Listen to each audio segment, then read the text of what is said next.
Students کیسے ہیں آپ؟ امید ہے آپ کی چھٹیاں اور آپ کی اسٹڈی اچھی چل رہی ہوگی. چلیں آج ہم نے جو لیکچر پڑھنا ہے وہ ہے آپ کا خشیت الہی کا. اپنی بک کھولیں، صفحہ 47 پیج ہے آپ کا اور باب چہارم ہے. آج ہم نے لیسن پڑھنا ہے خشیت الہی. اب خشیت الہی سے مراد کیا ہوتی ہے؟ خشیت الہی سے مراد ہے اللہ کا ڈر، یعنی اللہ سے ڈرنا. یہ انسان کی زندگی سنوارنے کا سب سے بڑا ذریعہ ہے. یعنی جب انسان کو ڈر ہوگا اللہ کا تو وہ اپنی زندگی کو سنوارنے کی کوشش کرے گا، اور آخرت کی کامیابی کا دار و مدار بھی اس بھی ہے. ظاہر ہے جب ایک انسان اپنے آپ کو تمام اللہ تعالیٰ کے احکامات پر چلائے گا تو آخرت میں اس کو کامیابی ہی ملنی ہے. ایک دفعہ رسول اللہ صلی اللہ علیہ وسلم کچھ قریشی سرداروں کو دین کی دعوت دے رہے تھے. اتنے میں ایک نابینا صحابی حضرت عبداللہ رضی اللہ تعالیٰ عنہ بن مکتوم آ گئے. آپ صلی اللہ علیہ وسلم کو ان کا آنا کسی وجہ سے ناگوار گزرا، یعنی کہ آپ کو اچھا نہیں لگا. تو اللہ تعالیٰ نے سورۃ عبس میں فرمایا کہ کسی شخص کا مرتبہ یعنی کہ رتبہ جو ہوتا ہے اس کی دنیاوی سرداری یا مال و دولت پر نہیں ہے بلکہ خوف و خشیت الہی پر ہے. یعنی اس کا بتانے کا مقصد یہ ہے کہ دنیا میں انسان جو ہے وہ اپنے رتبوں سے، اپنے عہدوں سے، اپنے روپے پیسے سے نہیں پہچانا جاتا کہ وہ افضل ہے، بلکہ اس کا جو مرتبہ ہے وہ اس چیز پر ہے کہ وہ کتنا تقوی والا ہے، کتنا اس کے اندر خدا کا ڈر ہے. جو لوگ خشیت الہی کے تحت آپ صلی اللہ علیہ وسلم کے پاس دین سیکھنے کے لیے آئیں،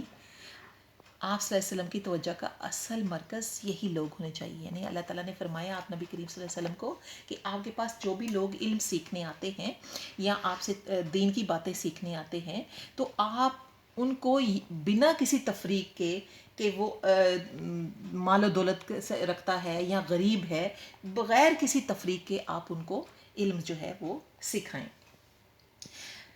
خشیت الہی نیکی کا سرچشمہ. اب یہ خشیت الہی نیکی کا سرچشمہ کیسے ہے؟ یعنی کہ برائی سے اس لیے بچنا کہ اللہ تعالیٰ اس سے ناراض ہوتا ہے.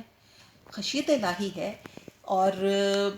اللہ کی رضا کے لیے نیکی کرنا، یہ بھی اس کا ایک رخ ہے. خشیت الہی در حقیقت ایک ایسے خوف کا نام ہے جس میں محبت، روب اور احترام ملے جلے ہوتے ہیں. اب دیکھیں اسٹوڈنٹس، آپ کو اس کی عام مثال ملتی ہے کہ ہم اپنے والدین سے ڈرتے ہیں، ٹھیک ہے نا، اپنے اساتذہ سے ڈرتے ہیں، لیکن ڈر جو ہے وہ کسی نفرت کی وجہ سے نہیں ہوتا. یعنی وہ ڈر ہوتا ہے اس میں محبت بھی شامل ہوتی ہے،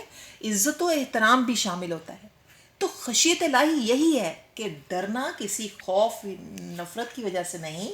بلکہ اس ڈر اور خوف میں محبت بھی ہو، روب و دبدبا اس انسان کا ہو، اور کیا ہو اس میں محبت کے ساتھ ساتھ احترام بھی ہو. تو یہ چیز جو ہے یہ خشیت الہی ہے. اب خشیت الہی کے سلسلے میں اسلامی تعلیمات کیا ہے، یعنی کہ اللہ تعالیٰ اور نبی کریم صلی اللہ علیہ وسلم کا فرمان کیا ہے؟ تو ارشاد ربانی ہے کہ بے شک اللہ کے بندوں میں سے وہی اس سے ڈرتے ہیں جو علم والے ہیں. اس سے ظاہر ہوا کہ خشیت الہی علم سے پیدا ہوتی ہے، یعنی کہ جس چیز کا آپ کو پتہ ہو، آپ کو علم ہو، آپ نے سمجھا ہو کہ اس کا مطلب کیا ہے، یہ جو کام میں کرنے لگا ہوں اس کی وجہ سے کیا ہو سکتا ہے، تو یہ چیز جو ہے وہ خشیت الہی ہے اور علم والے ہی اس کو سمجھتے ہیں. رسول اللہ صلی اللہ علیہ وآلہ وسلم نے فرمایا کہ قسم اس ذات کی جس کے قبضے میں میری جان ہے، اگر تم وہ سب جان لو جو مجھے معلوم ہے تو تمہارا ہنسنا بہت کم ہو جائے اور رونا بہت زیادہ ہو جائے. یعنی اسٹوڈنٹ اس کا مطلب یہ بنتا ہے کہ انسان جو ہے وہ دنیا میں آیا، ہم سے ظاہر ہے انسان خطاؤں کا پتلا ہے، تو ہم سے اللہ جانے ہم سے لاشعوری طور پر بھی بہت ساری ایسی جو ہے غلطیاں ہو جاتی ہیں جس کا ہمیں علم بھی نہیں ہوتا. لیکن آپ یہ دیکھیں کہ دنیا میں آنا اور آ کر پھر رب کی نافرمانی کرنا اور پھر اس کے بتائے ہوئے احکامات پر نہ چلنا اور پھر دنیاوی لذات میں گم ہو جانا، تو ایسی چیزیں جو ہیں وہ ہمیں معلوم نہیں کہ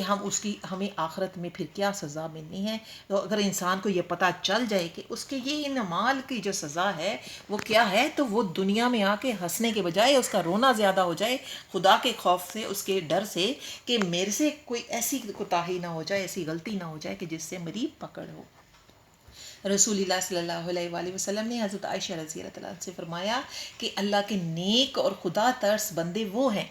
جو روزے رکھتے ہیں، نمازیں پڑھتے ہیں اور صدقہ و خیرات کرتے ہیں، اس کے باوجود وہ اس بات سے ڈرتے ہیں کہ کہیں ان کی یہ عبادتیں رد نہ ہو جائیں، یعنی کہ رد نہ ہو جائیں، یعنی کہ ضائع نہ ہو جائے، اس کو خارج نہ کر دیا جائے۔ یہی لوگ تیزی سے نیکی کی طرف بڑھنے والے، یعنی کہ ایسے لوگ بھی دنیا میں ہیں کہ جو کہ نمازیں بھی پڑھتے ہیں، صدقہ و خیرات بھی دیتے ہیں اللہ کی راہ میں، اور کیا کہتے ہیں اس کے بعد اللہ سے ڈرتے بھی ہیں، لیکن پھر بھی اتنا کچھ کرنے کے باوجود بھی ان کو یہ ڈر ہوتا ہے کہ کہیں ہماری یہ عبادتیں ہیں یہ رد نہ ہو جائیں، کہیں اللہ تعالیٰ اس کو قبول نہ فرمائیں، یہ نہ ہو کہ کہیں وہ قبول ہی نہ ہو، کیونکہ ڈر ہوتا ہے نا۔ آپ یہ دیکھیں کہ ضروری نہیں ہے کہ کوئی عبادت گزار بندہ ہے جی، نمازی پرہیزگار ہے تو وہ سمجھ لے جی میری تو بخشش ہو گئی، میں نے تو اللہ کا نام اتنا لیا ہے دنیا میں آ کے۔ اصل میں حقوق العباد بھی چیزیں ہوتی ہیں جو کہ ادا کرنے ہوتے ہیں، دوسروں کے ساتھ آپ کا تعلق کیسا ہے، اللہ کا ڈر کیسا ہے آپ کے اندر۔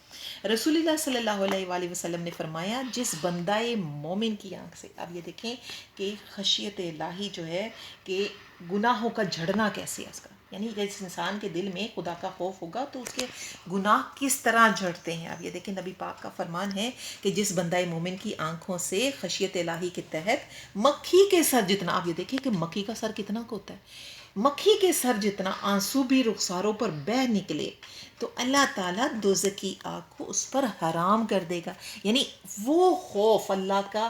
کہ انسان کے دل میں اتنا سا بھی، ذرا سا بھی آ جائے، مکھی کی مثال دی گئی ہے کہ مکھی کا سر کتنا ہوتا ہے، کہ اتنا سا بھی اگر انسان کے دل میں خدا کا ڈر پیدا ہو جائے تو پھر ایسے انسان پر اللہ تعالیٰ دوزخی آگ کو حرام کر دیتا ہے۔ اب یہ ہے کہ دیکھیں خشیت الہی انسان کو اللہ کے قریب کرتی ہے، کیسے کرتی ہے آپ یہ دیکھیں۔ ایک اور مثال اس کی دی گئی تھی کہ رسول اللہ نے فرمایا کہ جب خشیت الہی سے کسی بندے کے رونگٹے کھڑے ہوتے ہیں تو اس وقت اس کے گناہ ایسے جھڑتے ہیں جیسے کسی خزاں رسیدہ بوڑھے درخت سے اس کے پتے جھڑتے ہیں۔ آپ نے دیکھا ہوگا نا خزاں میں کے موسم میں درختوں پر کیا ہوتا ہے، اس کے اوپر پتے جو ہیں وہ پہلے پیلے زرد ہوتے ہیں، پھر اس کے بعد وہ جھڑنا شروع ہو جاتے ہیں، اور ذرا سی ہوا آتی ہے اور سارے پتے اس کے جو ہیں وہ جھڑ جاتے ہیں۔ تو بالکل اسی طرح انسان جو ہے جب اس کے دل میں خدا کا خوف پیدا ہوتا ہے تو وہ اس کے گناہ جو ہیں وہ ایسے ہی جھڑنا شروع ہو جاتے ہیں۔ اب خدا تعالیٰ کے نزدیک انسان